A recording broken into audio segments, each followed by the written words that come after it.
أعوذ بالله من الشيطان الرجيم بسم الله الرحمن الرحيم ألف لام ميم را تلك آيات الكتاب والذي أنزل إليك من ربك الحق ولكن أكثر الناس لا يؤمنون الله الذي رفع السماوات بغير عمد ترونها ثم استوى على العرش وسخر الشمس والقمر كل يجري لأجل مسمى يدبر الأمر يفصل الآيات لعلكم بلقاء ربكم توقنون وهو الذي مد الأرض وجعل فيها رواسي وأنهارا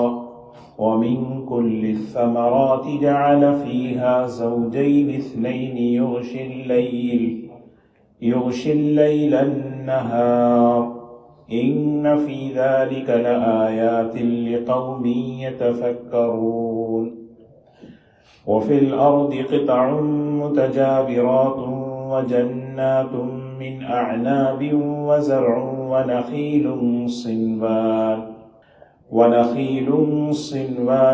وغير صنوان يسقى بماء واحد ونفضل بعضها على بعض في الأكل إن في ذلك لآيات لقوم يعقلون وإن تعجب فعجب قولهم أإذا كنا ترابا أإنا لفي خلق جديد أولئك الذين كفروا بربهم وأولئك الأغلال في أعناقهم وأولئك أصحاب النار هم فيها خالدون ويستعجلونك بالسيئة قبل الحسنة وقد خلت من قبلهم المثلات وإن ربك لذو مغفرة للناس على ظلمهم وإن ربك لشديد العقاب ويقول الذين كفروا لولا أنزل عليه آية من ربه إنما أنت منذر ولكل قوم هاد صدق اللہ العظیم۔ سورہ رعد کی ابتدائی 7 آیتیں تلاوت کی گئی ہیں۔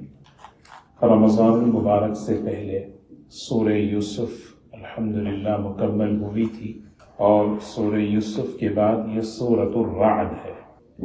سورہ یونس سے لے کر اگر ہم دیکھیں، یہ صورتیں الف لام سے شروع ہو رہی ہیں۔ سورہ یونس، سورہ ہود، سورہ یوسف، سورہ رعد، اور پھر آگے کی 2 اور صورتیں ہیں، سورہ ابراہیم اور سورۃ الحجر۔ یہ لوامیم کہتے ہیں، جیسے جو صورتیں حامیم سے شروع ہوتی ہیں حوامیم کہتے ہیں، جو صورتیں طاسین سے شروع ہوتی ہیں طواسین کہتے ہیں، اور سبح یسبح سے جو صورتیں شروع ہوتی ہیں وہ مسبحات کہتے ہیں۔ تو جو صورتیں الف لام سے شروع ہوتی ہیں اس کو لوامیم کہتے ہیں۔ اس سورت کا نام ہے سورۃ الرعد۔ رعد ایک فرشتے کا نام ہے۔ 2 روایتیں ہیں اس کے بارے میں۔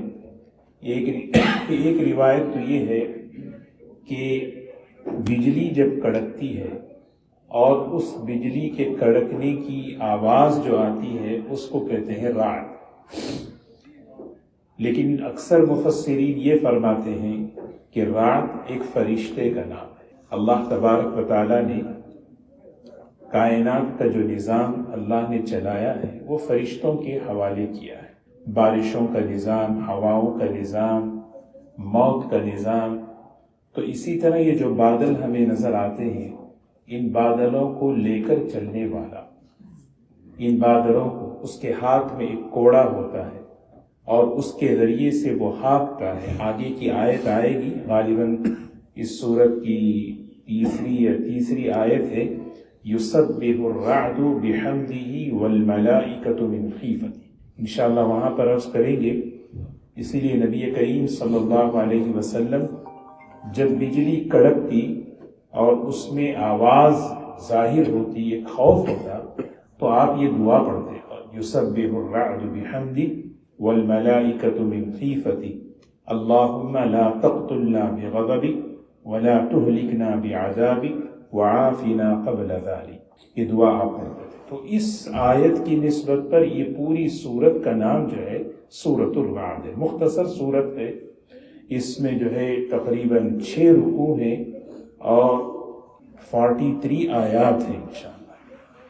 جس طرح سورہ یاسین کے بارے میں ایک بات جو کتابوں میں لکھی ہے کہ اگر کوئی شخص مرنے والے کے قریب جس پر نزع کی کیفیت ہو، اس کے سامنے اور اس کے قریب سورہ یاسین کی تلاوت اگر کوئی کرے، اللہ تبارک و تعالیٰ اس کے دل کو ایمان کی طرف پھیرتے ہیں. تو یہ بھی ایک بات لکھی ہے کہ سورہ رعد میں بھی یہ خصوصیت ہے. سورہ رعد اسی لیے مرنے والوں کے قریب جو صورتیں قرآن پاک کی تلاوت ہونی چاہیے، تو اس میں سورہ یاسین کی بھی تلاوت ہو، سورہ رعد کی تلاوت ہو، قرآن کی تلاوت ہو. تو یہ بھی ایک بات کتابوں میں لکھی ہے. اس سورت کا جو مضمون ہے، اس سورت کا جو خلاصہ ہے، اس کی جو سمری ہے، وہ 3 باتیں ہیں. اللہ تبارک و تعالیٰ نے اس سورت میں اپنا تعارف فرمایا، اپنی قدرت کا، اپنے احسانات کا، جس کو کہتے ہیں توحید کا ذکر ہے. اور دوسری چیز نبی کریم صلی اللہ علیہ وسلم کی رسالت کا ذکر ہے کہ آپ اللہ کے رسول ہیں. اور تیسری چیز اللہ تعالیٰ نے آخرت کی زندگی بنائی ہے. اس زندگی کو اللہ تعالیٰ نے خوب بتایا ہے کہ وہ زندگی ہے، وہ زندگی آنے والی ہے، اس کی تیاری کرو. چلیں اللہ کا نام لے کر بسم اللہ الرحمن الرحیم. اللہ تعالیٰ کے نام سے شروع کرتا ہوں جو بہت ہی مہربان اور نہایت رحم والا ہے. الف لام میم را، اس کو کہتے ہیں حروف مقطعات. قرآن پاک میں بعض آیتیں ہیں محکمات جو بالکل کلیئر واضح ہیں، بعض آیتیں ہیں متشابہات جس پر صرف ایمان لانا ہے، اور بعض آیتیں ہیں مقطعات. یہ مقطعات ہیں، الگ الگ حروف سے اس کو پڑھا جاتا ہے. الف لام میم را. یہ ہے کیوں؟ اس کی ایک وجہ یہ ہے کہ اللہ تبارک و تعالیٰ ایمان والوں کو ثواب دینا چاہتے ہیں، نیکی پر اجر دینا چاہتے ہیں. اللہ تبارک و تعالیٰ جیسے ہم اگر پڑھیں الف لام میم را، تو اس پر جو ہے ایک ایک حرف پر ایک ایک نیکی ہے، اور کم از کم 10 نیکیاں ہیں. اور ایمان والوں کا اس میں امتحان بھی ہے کہ ایمان والے جو ہیں جب یہ قرآن پاک کی تلاوت کرتے ہیں تو کیا وہ اللہ کے کلام پر یقین رکھتے ہیں یا اپنی سمجھ پر یقین رکھتے ہیں. ایک امتحان ہے ہمارا. اگر کوئی یہ کہے نہیں مجھے یہ سمجھنا ہے تو پھر وہ دھوکہ کھائے گا. تو اس میں ہمارا بھی امتحان ہے. اور ایک چیز کفار مشرکین کے لیے ایک زبردست چیلنج تھا، جو عربی زبان کو، جن کو اپنی زبان پر جو ہے فخر تھا، تکبر تھا کہ ہمارے پاس زبان ہے، تو اللہ تبارک و تعالیٰ ایسے حروف بیان کر کے اس جیسا کلام لکھ کر لاؤ، اس جیسی بات بنا کر لاؤ. تو اسی لیے اللہ تبارک و تعالیٰ صبح صورتوں کے شروع میں ایسے حروف مقطعات حامیم طاسین یاسین، لیکن اس کا معنی اللہ ہی بہتر جانتا ہے. تلک آیات الکتاب، قرآن پاک کی عظمت کو بیان کیا جا رہا ہے. اللہ کا کلام ہے. تلک آیات الکتاب، یہ اللہ کے کلام کی آیتیں ہیں. عظمت سے سننا، ادب سے سننا، یقین سے سننا، ماننے کے جذبے سے سننا. تلک آیات الکتاب، یہ کسی انسان کا لکھا ہوا کلام ہے. شروع ہی کر رہے ہیں اللہ تعالیٰ قرآن پاک کی عظمت سے. تلک آیات، یہ وہ آیتیں ہیں جو الکتاب قرآن پاک کی آیات ہیں. عام انسانوں کی باتیں نہیں ہیں کہ جیسے چاہے سن لیں، جیسے چاہے پڑھ لیں. اس کے آداب ہیں، اس کا تقاضا ہے. اس کا تقاضا یہ ہے کہ اس پر ایمان لایا جائے اور اس پر جو ہے عمل کیا جائے اور اس کی عظمت کو دل میں بٹھایا جائے. والذی انزل الیک من ربک الحق. اللہ تعالیٰ جو ہے قرآن پاک کا تعارف کرا رہے ہیں. جانتے ہیں یہ آپ کے رب کی طرف سے آپ کی طرف نازل کیا گیا ہے. یہ کسی نے لکھا نہیں ہے، نہ پیغمبر نے، نہ نبی نے لکھا، نہ کسی انسان نے لکھا، بلکہ یہ وہ کلام ہے جو انزل الیک من ربک، جو آپ کے رب کی طرف سے آپ کی طرف اتارا گیا. نبی کریم صلی اللہ علیہ وسلم کے ذریعے سے ہم سب کو دیا گیا. تو یہ آیت جب ہم پڑھیں تو یہ سوچیں کہ یہ اللہ کا کلام میرے لیے ہے، یہ اللہ نے نازل کیا ہے. یہ دین ہے، یہ اللہ کا کلام ہے، یہ آخری دین ہے. اور اس کی سب سے بڑی خوبی کیا ہے؟ الحق، بالکل شک و شبہ سے پاک صاف اور سچی باتیں ہیں، حق باتیں ہیں. اس میں ذرا بھی کوئی ایسی بات نہیں جس پہ شک کیا جائے، ڈاؤٹ کیا جائے، شبہ کیا جائے. بلکہ اس لیے دیکھیں نا، دین کی خصوصیت میں ایک بڑی خصوصیت وہ حق ہو. یہ باطل نہیں ہے. بہت سے مذاہب دنیا میں دو قسم کے ہیں، یا تو مذاہب باطل پر ہیں، یا تو مذاہب شروع ہوئے حق پر لیکن باطل اس میں مل گیا. لوگ اس میں سمجھتے ہیں کہ یہ بھی تو آسمانی مذہب ہے، اس کو بھی فالو کر لیں تو ٹھیک ہے. لیکن جب وہ مذہب شروع ہوا تھا اس کی ابتدا حق پر تھی. اس کی ابتدا کیا تھی؟ حق پر تھی. وقت گزرتا گیا اس میں باطل کی ملاوٹ ہوتی گئی. اسی لیے اس دین کو، اس مذہب کو منسوخ کر دیا. اب یہ جو دین ہے یہ حق ہے قیامت تک کے لیے. نجات اسی دین پر ہے، کامیابی اسی دین پر ہے. یہ بات بالکل ذہن میں رکھ لینا چاہیے. لا یأتیہ الباطل من بین یدیہ ولا من خلفہ. اس کلام اور اس دین کے آگے پیچھے دائیں بائیں باطل آ ہی نہیں سکتا. تنزیل من حکیم حمید، یہ اللہ کی طرف سے اتارا ہوا کلام ہے. قرآن پاک کی عظمت کو بیان فرمایا، وَلَكِنَّ أَكْثَرَ النَّاسِ لَا يُؤْمِنُونَ، لیکن اکثر لوگ اس پر ایمان نہیں رکھتے. شکوہ ہے. یہ اللہ کا کلام ہے، یہ اللہ نے اتارا ہے اور یہ حق ہے. اس حق میں کوئی ملاوٹ نہیں ہے. اس حق میں قیامت تک کے لیے کوئی ملاوٹ نہیں ہوگی. پاک صاف کھرا ہے، کیونکہ انسانیت کی نجات اسی میں ہے، کامیابی اسی میں ہے. جو اپنے کو جوڑے گا وہ کامیاب ہوگا. اب آگے اللہ تبارک و تعالی اپنا تعارف اور اپنی قدرت بیان کر رہے ہیں. جانتے ہو جس ذات نے اس کلام پاک کو نازل کیا اس کو پہچانو. جس اللہ نے یہ قرآن پاک ہمیں دیا ہے اس کو پہچانو. اب اللہ تعالیٰ اپنا تعارف کرا رہے ہیں بڑی آسان انداز سے. دلائل اللہ دے رہے ہیں، دلائل فوقانی، دلائل تحتانی. ایک دلائل وہ ہیں جو اوپر کی، ایک دلائل وہ ہیں جو زمینی دلائل. انسان جب گھر سے باہر نکلے، کوئی بھی ہو، کسی بھی علاقے میں، کسی بھی ملک میں ہو، جس کے پاس آنکھیں ہیں وہ آسمان کو دیکھتا ہے. اللہ تعالیٰ سب سے پہلے کرے اللہ. اللہ کون ہے؟ الذی رفع السماوات، جس نے آسمانوں کو بلند کیا، بغیر عمد ترونہا، بغیر ستونوں کے. کوئی ستون نہیں. آپ دیکھیں کسی شاندار محل میں جب آپ جائیں، کسی بڑی سی عمارت میں جب جائیں، وہ عمارت آپ کو جب آپ عمارت دیکھیں گے نا، سب سے پہلے کون یاد آتا ہے؟ عمارت بنانے والا یاد آتا ہے. کس نے بنایا ہے؟ آتا نہیں ہے. کہیں بھی آپ جائیں، یہ کس نے بنایا ہے؟ یہ کس نے بنایا؟ سب سے پہلا سوال یہی دل میں. تو اللہ تعالیٰ یہی سوال کر رہے ہیں. ذرا باہر نکلو، دیکھو آسمانوں کو. ایک چھت ہے بغیر ستونوں کے قائم نہیں رہ سکتی. اللہ تعالیٰ نے ایسی زبردست چھت بنایا آسمانوں کا نظام. ہل توا من فطور، اس میں کوئی فطور کہتے ہیں کوئی دراڑ نظر آتا ہے؟ اب اس چھت پہ دیکھ لیں، کسی بھی چھت میں دیکھ لیں، ذرا پانی پڑ جائے تو کراک نظر آتا ہے. اللہ تعالیٰ کہہ رہے ثم ارجع البصر، اور ایک مرتبہ دیکھیے، دوبارہ دیکھیے. کرتین ینقلب، بار بار دیکھیں. بار بار دیکھیں گے تمہاری نظر ناکام ہو کر لوٹے گی.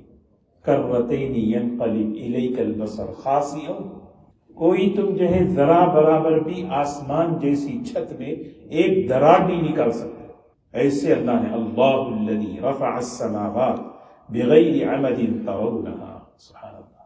حضور اکرم صلی اللہ علیہ وسلم کے سامنے ایک یہودی ہے، اس نے سوال کیا اللہ تعالیٰ نے کائنات کیسے بنائی؟ آپ نے بتایا اللہ تعالیٰ نے شروع کیا کائنات کو یوم الاحد سے، اتوار کے دن سے. اتوار، پیر، منگل، بدھ، جمعرات، جمعہ. اللہ تعالیٰ نے اتوار سے شروع کر کے جمعہ میں کائنات کو مکمل کیا. تو یہودی کہتا ہے نہیں غلط بات ہے. اللہ تعالیٰ نے اتوار سے شروع کیا اور جمعہ میں مکمل کیا، اور پھر سیٹرڈے کے دن، ہفتے کے دن اللہ نے آرام کیا. بنا کے تھک گئے تھے. یوم الراحہ، یوم السبت یوم الراحہ ہے. سیٹرڈے کا دن ریسٹ کا دن ہے. اللہ کے رسول صلی اللہ علیہ وسلم کا چہرہ بالکل لال ہو گیا. فوراً اللہ نے آیت اتاری وَلَقَدْ خَلَقْنَا السَّمَاوَاتِ وَالْأَرْضَ وَمَا بَيْنَهُمَا فِي سِتَّةِ أَيَّامٍ وَمَا مَسَّنَا مِن لُغُوبٍ.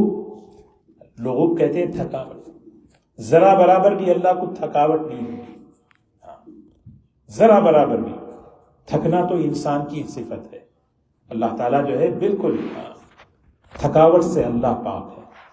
ذرا غور کرو کیسے اللہ الذی رفع السماوات بغیر عمد ترونها ثم استوى على العرش. وہ اپنی سلطنت عرش پر قائم کیا ہوا ہے اور اپنی شان کے مطابق وہ عرش پر جلوہ افروز ہے. کما یلیق شأنہ، اللہ تعالیٰ کی جیسی شان ہے. اللہ تعالیٰ کی جو ہے جیسی شان ہے وہ عرش پر مستوی ہے. وسخر الشمس والقمر. اللہ، بڑے دو ستارے ہیں. اللہ تعالیٰ نے ستارے بنائے ہیں، مختلف قسم کے ستارے، کئی مقاصد کے لیے بنائے ہیں.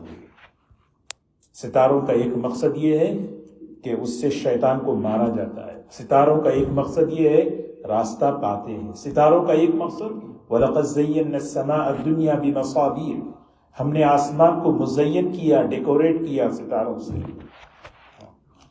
یہ اللہ تعالیٰ نے فرمایا. یہ ستارے دو بڑے ستارے ہیں جو انسان دیکھتا ہے. کون سے ہیں؟ چاند اور سورج. دیکھو تو غور تو کرو. اللہ تعالیٰ کہہ رہے ہیں ہم نے کیسے اس کو کام پہ لگایا، کیسے لگایا ہے اس کو کام پہ. وَالسَّمَاءِ ذَاتِ الْبُرُوجِ، بروج اس راستے کو، جیسا اب یہاں سے اگر سان ہوزے جانا ہے تو 880 ہے، 680 ہے. جن راستوں پر جو ہے چاند اور سورج کا نظام چلتا ہے اس کو کہتے ہیں بروج. ہماری نمازوں کا تعلق سورج سے ہے. اقیم الصلاۃ لدلوک الشمس، دلوک الشمس سورج کے نظام سے ہماری نمازوں کو جوڑ دیا. حضور اکرم صلی اللہ علیہ وسلم بتا رہے ہیں کہ سورج کیسی بڑی مخلوق ہے. ایک مرتبہ سن سیٹ ہو رہا تھا. حضور صلی اللہ علیہ وسلم نے حضرت ابو ذر سے فرمایا ابو ذر یہ جانتے ہو یہ سورج جو ہے کہاں جاتا ہے؟ پزمو بیچ پہ جائیں، بہت اچھا نظر آتا ہے. سورج جو ہے سن سیٹ ہو رہا ہے، کہاں جاتا ہے؟ یا ابا ذر اتدری، جانتے ہو یہ کہاں جاتا ہے؟ اللہ و رسولہ اعلم، اللہ اور اس کے رسول صلی اللہ علیہ وسلم بہتر جانتے ہیں. آپ نے فرمایا ابو ذر یہ جب سورج غروب ہوتا ہے دو کام کرتا ہے. اللہ تبارک و تعالیٰ کے سامنے سجدہ ریز ہوتا ہے، اللہ کے سامنے جھک جاتا ہے، اور پھر دوسرا اللہ سے اجازت طلب کرتا ہے یا اللہ اجازت دے. یہ بات کیوں بتا رہے؟ وسخر الشمس، سورج معبود نہیں ہے، سورج کا پیدا کرنے والا معبود ہے. اللہ نے سورج کو تابع کر دیا. اللہ تعالیٰ فرما رہے ہیں اور یہ سورج اجازت لیتا ہے یا اللہ اجازت دے تو میں نکلوں. اللہ تعالیٰ اجازت دیتے ہیں تو پھر مشرق سے نکلتا ہے، مشرق سے نکلتا ہے. اور ایک دن ایسا آئے گا ابو ذر اللہ تعالیٰ اس کے سجدے کو قبول نہیں کریں گے اور اس سے کہیں گے کہ بخاری شریف کی روایت ہے کہ لوٹ جا، جہاں سے آیا ہے وہیں سے لوٹ جا. یہ اسلام کی سب سے بڑی قدرت کی دلیل ہے جو ساری دنیا ایک دن دیکھے گی اپنی آنکھوں سے. اور جس دن یہ دیکھے گی اللہ کی یہ سب سے بڑی قدرت، اس وقت توبہ کا، ایمان کا دروازہ بند ہو چکا ہوگا. یوم یأتی لا ينفع نفسا ایمانها، اس دن ایمان نہ نفع دے گا نہ توبہ کام آئے گی. کیوں؟ اس لیے کہ جو ہے وہ اللہ کی جو غیبی نظام ہے وہ کھل گیا. تو یہ ہے کہ سورج وسخر الشمس والقمر، اللہ نے سورج کو تابع کر دیا. بس بتایا بھائی آپ کو ایسے چلنا ہے، مجال نہیں سورج کی کہ وہ پکڑ لے چاند کو. للشمس ينبغي لها ان تدرك القمر ولا الليل سابق النهار كل في فلك يسبحون. دونوں اللہ تعالیٰ دو چیزیں ہمیں بتا رہے ہیں ان آیتوں میں، خلاصے کے طور پہ بتا رہا ہوں. سب سے پہلے یہ سمجھا رہے ہیں یہ سارا سسٹم غور کرو کیسا چل رہا ہے. کوئی بھی نظم سسٹم جب دیکھتے ہیں تو وہ کس کی وجہ سے ہوتا ہے؟ چلانے والا جو ناظم ہوتا ہے، آرگنائزر جو ہوتا ہے، اس کی وجہ سے ہوتا ہے. بغیر آرگنائزر کے کوئی سسٹم نہیں چلتا. یہ جیسا کیسا بالکل پابند ایک نظام جو سسٹم چل رہا ہے اس کا ایک آرگنائزر ہے، اس کا چلانے والا ہے، وہ اللہ ہے. دوسری چیز یہاں پر جو سمجھا رہے ہیں اللہ تبارک و تعالیٰ، یہ اپنے مقصد پر چل رہا ہے، اس کا ایک مقصد ہے. اسی طرح اللہ نے انسان کو بھی بنایا، اس کا بھی ایک مقصد ہے. اتنی بڑی مخلوق چاند سورج سوچیں، وہ مقصد کے تحت چل رہی ہے. 6 فٹ کا انسان مقصد سے ہٹے گا تو وسخر الشمس والقمر، ہم نے تابع کر دیا سورج. اسی لیے حدیث میں آتا نا ان الشمس والقمر آیتان من آیات اللہ لا ينكسفان لأحد موته ولا لحیاته. سورج کو اللہ نے نور دیا، بے نور اللہ کریں گے جب چاہیں گے. وہی آگے جملہ فرمایا کل یجری لأجل مسمى، کل یجری، ہر چیز چل رہی ہے، حرکت کر رہی ہے ایک مقررہ وقت میں. سورج کا بھی ایک وقت ہے، چاند کا بھی ایک وقت ہے. ایک دن آئے گا اللہ اس سورج کو بے نور کریں گے. اذا الشمس کورت، لپیٹ کے بے نور کر دیں گے، بے نور کر دیں گے. اور دنیا میں بتاتے ہیں ایک دن آئے گا ہم ایسا کریں گے. کبھی کبھار اللہ تھوڑا سا سورج گرہن لاتے نہیں لاتے، وہ بتانے کے لیے. ایک دن تو پورا پرماننٹ کر دیں گے، لیکن ہم دیکھو نا کبھی کبھی دکھاتے ہیں. چاند کو بھی بے نور کرتے ہیں، کبھی کبھی دکھاتے ہیں چاند گرہن. اسی لیے حضور صلی اللہ علیہ وسلم نے 2 عمل بتائے. اگر تم اس طرح دیکھو خسوف اور کسوف، سورج گرہن چاند گرہن، 2 کام کرنا، فصلو یا فذکروا اللہ، نماز کی طرف متوجہ. فافزعوا الی الصلاۃ، جھپٹ کر نماز کی طرف. فافزعوا عربی میں کہتے ہیں بغیر کسی تاخیر کے تم جو ہے نا سب کام چھوڑو. یہ کام، یہ ٹائم ایسا نہیں ہے کہ جو ہے جا کے جو ہے کوئی سین دیکھنے کا نہیں ہے. فوراً نماز میں کھڑے ہو کر اللہ کو یاد کرو. نماز نہیں پڑھ سکتے آپ، کوئی عذر ہے، بزی ہیں، ایک کام تو کر سکتے ہیں. حدیث میں دوسرا عمل بتایا فاذکروا اللہ، اس وقت اللہ کو یاد کرو. حضور صلی اللہ علیہ وسلم کے زمانے میں ہوا تھا ایک بار، آپ جو ہے 2 کام کیے. پوری طرح کھڑے ہو کر نماز پڑھتے رہے. کب تک؟ جب تک کہ وہ ختم ہو گیا. اور جب ختم ہو گیا پھر آپ جو ہے خطبہ دیے. خطبہ بھی جو ہے نا اس وقت کی مناسبت سے جو بات کہنی وہ کہتے رہے. آپ نے اس موقع پر ایک بات کہی، عقیدے کی اصلاح کی، کیونکہ سب سے بڑی چیز عقیدہ ہے. عقیدہ لوگوں کا یہ تھا کہ کسی کے مرنے پر جو ہے سورج اس طرح ہوتا ہے. دیکھیے حضور صلی اللہ علیہ وسلم کی نبوت کی دلیل دیکھیں. آدمی ایسا کبھی ہوتا نا تو کریڈٹ لیتا ہے. آج جو ہے آپ کے غم میں آسمان بھی شریک ہے. آج آپ کی خوشی میں آسمان بھی خوشی منا رہا ہے. آدمی جو ہے نا ایسے موقعوں کو کریڈٹ لیتا ہے. حضور صلی اللہ علیہ وسلم سے کسی نے کہا آپ کے بیٹے ابراہیم کا انتقال ہو گیا، اس کی وجہ سے یہ سورج گرہن ہو گیا. آپ نے کریڈٹ نہیں لیا، جی میری وجہ سے ہوا ہے. آپ نے فرمایا نہیں، سورج اور چاند یہ اللہ کی نشانیوں میں سے ایک نشانی. کسی کی پیدائش پر، کسی کی موت پر کوئی اثر نہیں پڑتا اس کو. کوئی اثر نہیں پڑتا. اسی دن اللہ کا نظام حضرت ابراہیم ابن محمد صلی اللہ علیہ وسلم ان کا انتقال ہوا. تو اللہ تعالیٰ فرمانے دیکھو آسمان غور کرو، چاند اور سورج کے نظام کو غور کرو. وسخر الشمس والقمر، کتاب کی عظمت. دین اللہ نے حکم کے پیچھے کون ہے وہ بتا رہے. حکم کے پیچھے، کیونکہ حکم کو پورا کرے گا اسی وقت جب حکم دینے والے کی عظمت دل میں ہوگا. وہ عظمت بتا رہے ہیں. اللہ الذی رفع السماوات بغیر عمد ترونها ثم استوى على العرش وسخر الشمس والقمر كل يجري لأجل مسمى. ہر چیز ایک مقررہ وقت پر تک اس وقت تک چل رہی ہے. جیسا ہر چیز کا ایک وقت مقررہ ہے، میرا بھی آپ کا بھی ایک مقررہ وقت ہے، اس دنیا کا بھی ایک وقت مقررہ وقت ہے، ہر ایک کا بھی مقررہ. یدبر الامر، یدبر الامر، اللہ ہی ہے جو سارے امور کو چلا رہا ہے. پیدا کرنے کے بعد حوالے نہیں کر دیا بھئی یہ کرو تم جو ہے فلاں کرو، تم فلاں کرو، تم فلاں کرو. اب نہیں، اب جو ہے ہاں بھئی اللہ ایک ہے لیکن ہمیں جو ہے مال کے لیے اس کے پاس جائیں گے، اس کے لیے نہیں. یدبر الامر، سارا کنٹرول اللہ کے قبضے میں، مدبر اللہ ہی ہے. یفصل الآیات، یفصل الآیات، نشانیوں کو تفصیل سے کھول کر بیان کرتے. یہاں سے اگر کسی کو نیو یارک جانا ہے تو بالکل سائن اوپن ہے بھائی کہ مجھے ایسا جانا، ایسے جانا، ایسے جانا ہے، تاکہ جو ہے منزل تک آدمی پہنچے.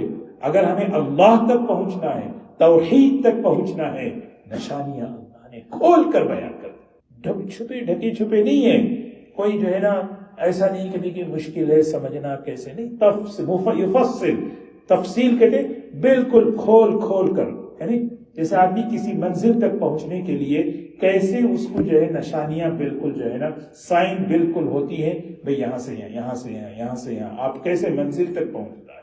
لعلکم بلقاء ربکم توقنون، مقصد یہی ہے اللہ سے ملنا ہے، اللہ سے ملاقات کرنا ہے، اس ملاقات کا یقین آ جائے. اب دوسری بات، اوپر کی بات ہو گئی، اب نیچے کی بات. وہو الذی، اللہ وہی ہے، مد الارض، جس نے زمین کو پھیلایا، جس نے زمین کو پھیلا دیا. سبحان اللہ، دیکھیں زمین کیسے پھیلی ہوئی ہے، کیسے. قرآن پاک میں اللہ تعالیٰ نے جگہ جگہ آسمان زمین، چاند سورج، کیونکہ عام سے عام انسان بھی یہی چیزیں دیکھتا ہے، ساری دنیا دیکھ رہی ہے، لیکن ایمان والا وہی دیکھ کر جو ہے اللہ کو پہچانتا ہے. مد الارض وجعل فیہا رواسیہ، پانی کو اللہ نے کس پہ بچھایا؟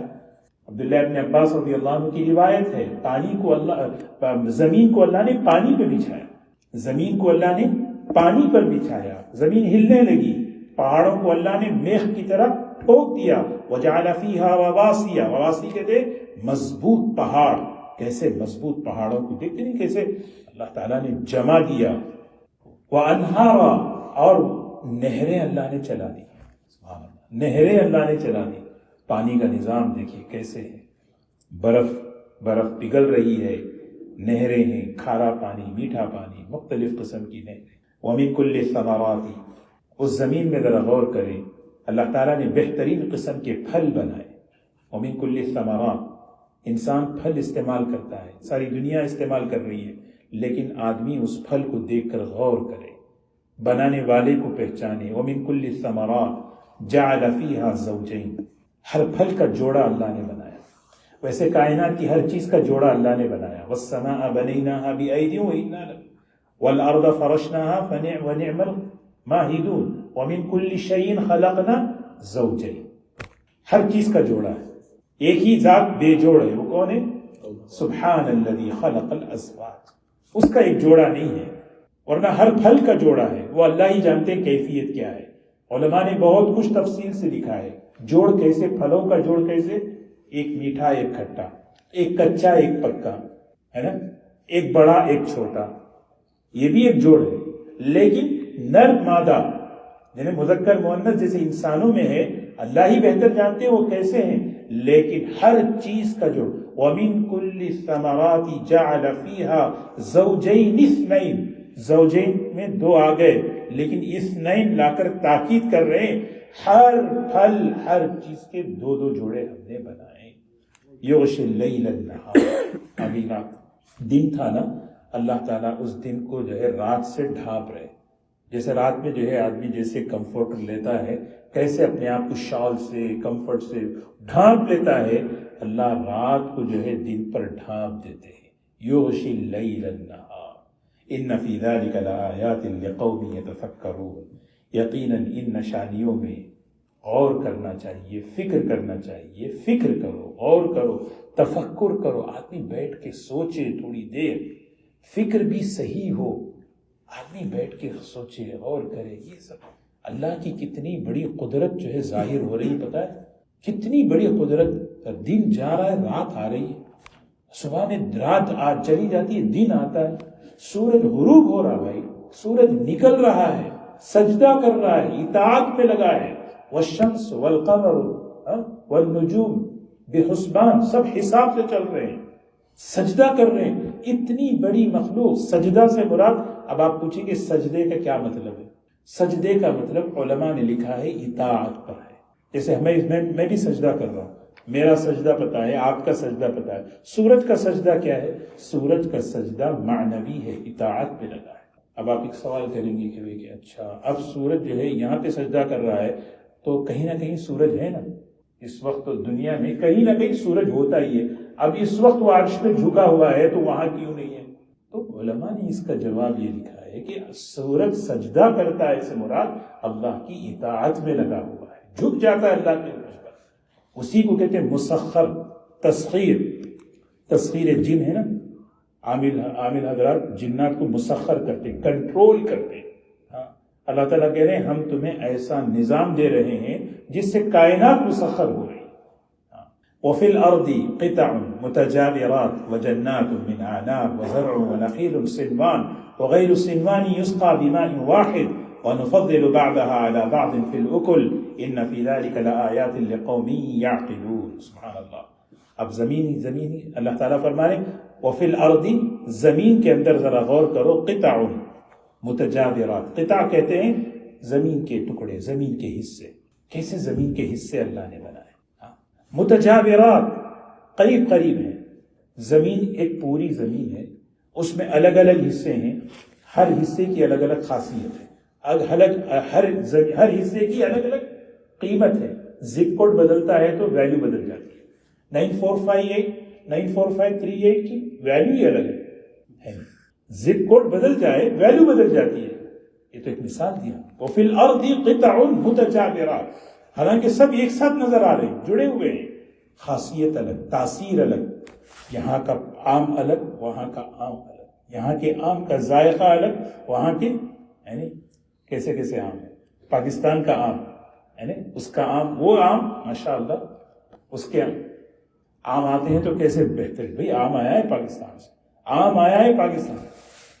فلاں علاقے کا چاول الگ ہے، فلاں علاقے کا کھجور الگ ہے، فلاں علاقے کا. میں ابھی بیٹھ کے تذکرہ کرتا نہیں کرتا، کیا بہترین آم ہے. اچھا فلاں علاقے کا ہے. یہ سارا زمین ایک ہے، ٹکڑے اللہ میں نے وہ ٹکڑے بنائے، میں نے وہ پیسز بنائے. قطع اور وقت ایسے میں نے بنائے، متجاورات، جڑے ہوئے ہیں، الگ الگ نظر نہیں آتے آپ کو. متجاورات وجنات من نخیل وجنات من اعناب. ناپا چلے جائیں وہاں کے انگور، سبحان اللہ، لاس اینجلس کے کھجور، سبحان اللہ. وہ کہیں سے جو ہے بیج لا کے یہاں لا کے کوشش کریں، دعا پڑھ کے کریں، امرود لا کے ڈالیں، نہیں ہوگا. زمین اللہ نے بنائی، وہ حصے اللہ نے بنائے. وہی کرے وفی الارض قطع متجاورات وجنات من اعناب، انگور کے، اور پھر وزرع ونخیل صنوان وغیر صنوان. سبحان اللہ. اللہ اکبر. غور کرنے کی چیز ہے. کھجور کا درخت دیکھیں، اس درخت میں کبھی جو ہے نا صنوان غیر صنوان. کبھی کبھی درخت ایسا ہوتا ہے وہ تنا ہے، تنا میں سے ایک شاخ، اس شاخ میں جو ہے نا کیا ہے، پھل لگے ہوئے. کبھی اس شاخ میں سے ایک شاخ نکلتی ہے. آپ نے دیکھا ایک شاخ ہے، اس شاخ میں سے اور ایک شاخ نکل رہی ہے، اس شاخ میں بھی جو ہے کیا ہے، پھل ہیں، اور دوسری اس شاخ سے دوسری شاخ نکل رہی ہے، اس میں بھی پھل لپٹے ہوئے ہیں. اس کے تو مزے کچھ اور ہوتے ہیں. اللہ تعالیٰ کہتے ہیں یہ سب ایسے نہیں ہو رہا، یہ سب میں نے بنایا ہے. اور یہ سب جانتے کیسے بنایا؟ زمین ایک، یسقا بماء واحد. وہی کہہ رہے ہیں یسقا بماء واحد.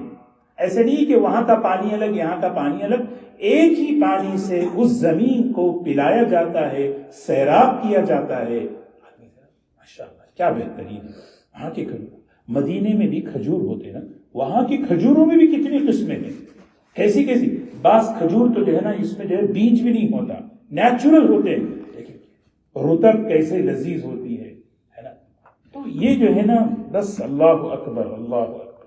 وَيُسْقَى بِمَاءٍ وَاحِدٍ وَنُفَضِّلُ بَعْضَهَا عَلَى بَعْضٍ فِي الْأُكُلِ وَنُفَضِّل، ہم جو ہے ترجیح دیتے ہیں، پرائرٹی کرتے ہیں، یعنی ہم ایک دوسرے کو فضیلت دیتے ہیں پھلوں میں ذائقے کے اعتبار سے.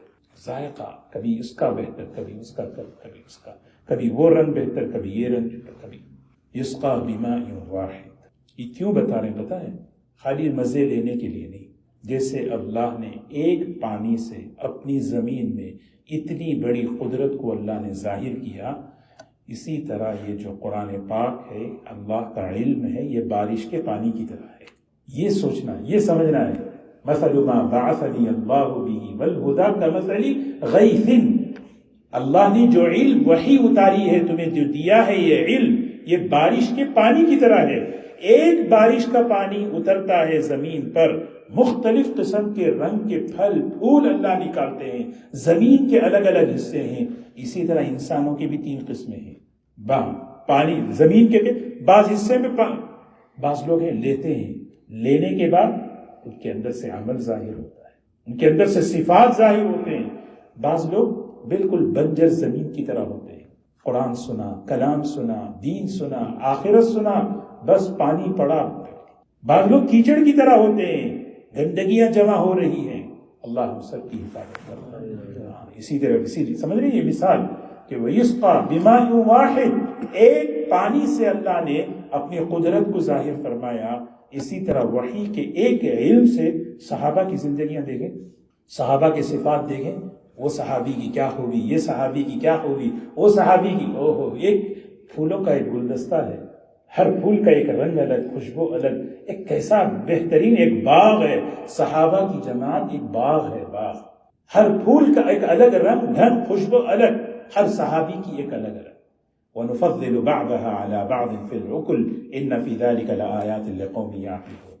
وَإِن تَعْجَبْ فَعَجَبٌ قَوْلُهُمْ. آپ کو تعجب ہو رہا ہے، نبی کریم صلی اللہ علیہ وسلم سے کہہ رہے ہیں اتنی بڑی قدرت اللہ نے بتائی، اتنی بڑی قدرت اللہ نے. وَإِن، آپ کو تعجب ہو رہا ہے، یہ لوگ اتنی بڑی قدرت کو دیکھ کر اللہ کو نہیں پہچان رہے. جانتے ہیں اس سے بڑی تعجب کی بات کیا ہے؟ فَعَجَبٌ قَوْلُهُمْ. ان کی اس سے بڑی تعجب کی بات ان مشرکین کی، ان لوگوں کی کیا ہے؟ أَإِذَا كُنَّا تُرَابًا أَإِنَّا لَفِي خَلْقٍ جَدِيدٍ. مرنے کے بعد دوبارہ اٹھیں گے، مرنے کے بعد دوبارہ اللہ ہم کو اثر نو نئے سے پیدا کریں گے. قرآن میں اللہ نے اس کو بار بار بیان، أَإِذَا كُنَّا عِظَامًا نَخِرَةً. یہ سب ہڈیاں بالکل ہونے کے بعد، بوسیدہ ہونے کے بعد کیا اللہ اس کو کھڑا؟ وَهُوَ الَّذِي، اللہ کون ہے؟ يَبْدَأُ الْخَلْقَ ثُمَّ يُعِيدُهُ وَهُوَ أَهْوَنُ عَلَيْهِ. وہی ہے اللہ جس نے ابتدا کیا، پھر سب ختم ہونے کے بعد دوبارہ اللہ لوٹائیں گے. وَهُوَ أَهْوَنُ عَلَيْهِ، اور یہ اللہ کے لیے آسان ہے، آسان ہے. وَهُوَ أَهْوَنُ وَلَهُ الْمَثَلُ الْأَعْلَىٰ فِي السَّمَاوَاتِ. قرآن میں بار بار کہہ رہے ہیں، کیونکہ یہی یقین ہے نا، مرنے کے بعد مٹ جانا، ختم ہو جانا، فنا ہو جانا. بس یہ ذہن دیتا ہے کہ بھئی یہ دس لائف، بس مزے کر لو، جو کرنا ہے کر لو، یہ تمہارے لیے لائف ہے، اس کے بعد تو کچھ ہے ہی نہیں ہے. تو اس لیے آدمی کیا کرتا ہے؟ مزے کرتا ہے، اپنے آپ کو جو ہے انجوائے کرتا ہے. لیکن ایک آدمی سوچے نہیں، اس طرح اس کائنات کی ایک فنا ہے، اس طرح میرا بھی ایک فنا ہے، مجھے بھی. اللہ تعالیٰ کہہ رہے دیکھ یہ کیسے اللہ تعالیٰ فصلوں کو لاتے، نہیں فصل، مختلف پھلوں کی فصلیں کیسے اللہ لاتے ہیں. ایک فصل آئی ختم، دوبارہ اللہ فصل لاتے نہیں لاتے. جو اللہ بار بار ہمارے سامنے فصلوں کو لا کر بتا رہے ہیں، اس طرح تمہاری فصلوں کو ختم کر کے ہم دوبارہ اٹھائیں گے. یہ ہے سوچنے کی. آدمی جو ہے نا، ابھی جو ہے اس فلاں انار کی فصل چلی گئی، اب آئے گا. شہدود کی فصل چلی گئی، اب آئے گا. ارے بھی فصل ختم ہو کر پھر دوبارہ اللہ فصل لا سکتے ہیں، مجھے نہیں لا سکتے کیا؟ مجھے نہیں پیدا کر سکتے؟ یہ تفکر اور فکر. اولئک الذین کفروا بربہم. مسئلہ کیا ہے معلوم؟ یہ اپنے رب کے بڑے ناشکرے ہیں. ساری چیزیں استعمال کر رہے ہیں لیکن اسے نہیں پہچانا. مسئلہ یہ ہے، ہر چیز استعمال کر رہے ہیں، ہر نعمت استعمال کر رہے ہیں، لیکن کفروا بربہم، یہ اپنے رب کے ناشکرے ہیں. اور مسئلہ کیا ہے پتہ ہے؟ وَأُولَئِكَ الْأَغْلَالُ فِي أَعْنَاقِهِمْ. ان کے گردنوں میں طوق ہے. اغلال کہتے ہیں طوق، طوق ہے نا. غلاموں کو غلامی پہلے دور میں غلاموں کو گلے میں طوق ڈالا جاتا تھا. وہی اللہ تعالیٰ کہہ رہے ہیں تمہارے گلے میں، تمہاری گردنوں میں خواہشات کا پھندا پڑا ہوا ہے، تکبر کا پھندا پڑا ہوا ہے، جس کی وجہ سے تم اللہ کی قدرت کو دیکھ کر تسلیم نہیں کر رہے. اسی لیے یہ جملہ جو یہاں لا رہے وہ علماء نے یہی لکھا ہے، جب آدمی کے گردن پہ طوق پڑتا ہے، اسی لیے اللہ تعالیٰ کہتے ہیں نکلو اس غلامی سے، خواہشات کی غلامی، تکبر کی غلامی، ان تمام غلامی سے نکلو، اللہ کی غلامی میں آؤ، اللہ کو دیکھو. اولئک الاغلال، یہ فی اعناقہم، ان کے گلوں میں طوق ہے. طوق سمجھتے نا، جب طوق ہوتا ہے تو دو وجہ ہے. ایک طوق جب گلے میں ڈالو تو گردن اونچی ہوتی ہے اس کی، اور گردن اونچی ہونے کا مطلب تکبر، متکبر کو یہ چیزیں نشانی نظر نہیں آتی. اور دوسرا جو ہے، ان لوگوں کے گلے میں خواہشات کا طوق لگا ہوا ہے. یہ خواہشات کا طوق جو ہے نا، ان کو اس چیز کی طرف توجہ کرنے نہیں دے رہا. اولئک اصحاب النار هم فیہا خالدون. اللہ ہم سب کی حفاظت فرمائے. دو آیتیں ہیں، اس کو اور پڑھ لیں. وَيَسْتَعْجِلُونَكَ بِالسَّيِّئَةِ قَبْلَ الْحَسَنَةِ وَقَدْ خَلَتْ مِنْ قَبْلِهِمُ الْمَثُلَاتُ. یہ لوگ آپ سے جو ہے، جب اللہ کے رسول صلی اللہ علیہ وسلم بتاتے ہیں کہ مان لو، آخرت ہے، پکڑ ہے، نہیں مانو گے، کہہ رہے لاؤ جلدی عذاب لاؤ. يَسْتَعْجِلُونَكَ بِالسَّيِّئَةِ، یہ عذاب کی جلدی کر رہے ہیں. اسی لیے اس آیت میں ایک ادب ہمیں سکھا رہے ہیں، کبھی بھی آدمی جو ہے بد دعا اپنے لیے نہ مانگے. پریشان سے پریشانی میں، نہ اپنے لیے، نہ اپنے بچوں کے لیے، نہ اپنے گھر کے لیے، عافیت اللہ سے مانگے. ہاں ٹھیک ہے، جو ہونا ہے ابھی دنیا میں ہو جائے، بس جو ہونا ہے ابھی ہو جائے. اللہ تعالیٰ فرما رہے ہیں یہ لوگ عجیب لوگ ہیں. یستعجلونک بالسیئہ قبل الحسنہ، بھلائی سے پہلے اللہ دین دے کر رحمت دینا چاہ رہے ہیں، اس سے پہلے یہ لوگ کیا ہے، عذاب کی جلد بازی کر رہے ہیں. حالانکہ عذاب دیکھنا ہی ہے ان کو. ذرا غور کر لو، وقد خلت من قبلہم المثلات، ایگزامپلز گزر چکی ہیں ان سے پہلے قوموں کی. وَإِنَّ رَبَّكَ لَذُو مَغْفِرَةٍ لِلنَّاسِ عَلَى ظُلْمِهِمْ، یقیناً ان کا رب بڑا ہی مغفرت کرنے والا ہے ان کے ظلم کے باوجود. مہلت دے رہے، ڈیل دے رہے، اب آ جائے، اب آ جائے، اب آ جائے. وَإِنَّ رَبَّكَ لَذُو مَغْفِرَةٍ، بڑا معاف کرنے، بار بار معاف کر کے ڈیل دے رہے ہیں. کیوں؟ عَلَى ظُلْمِهِمْ، ان کے گناہوں کے باوجود.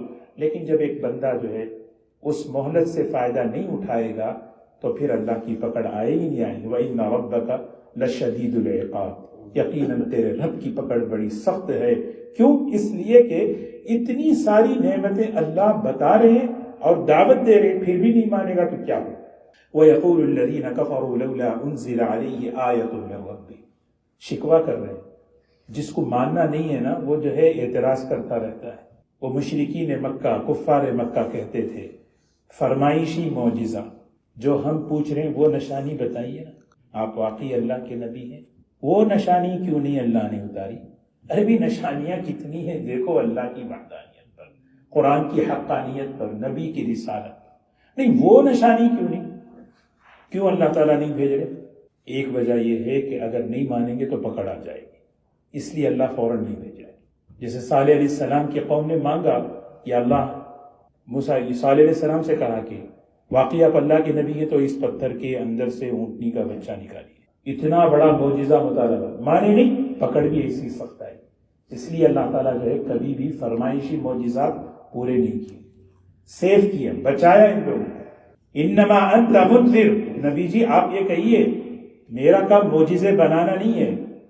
نبی کا کام معجزہ بنانا نہیں ہوتا، ولی کا کام کرامتیں بنانا نہیں ہوتا. معجزہ تو اللہ کا حکم، اللہ کی قدرت سے نبی سے ظاہر اللہ کرواتے ہیں. نبی کون ہوتے ہیں؟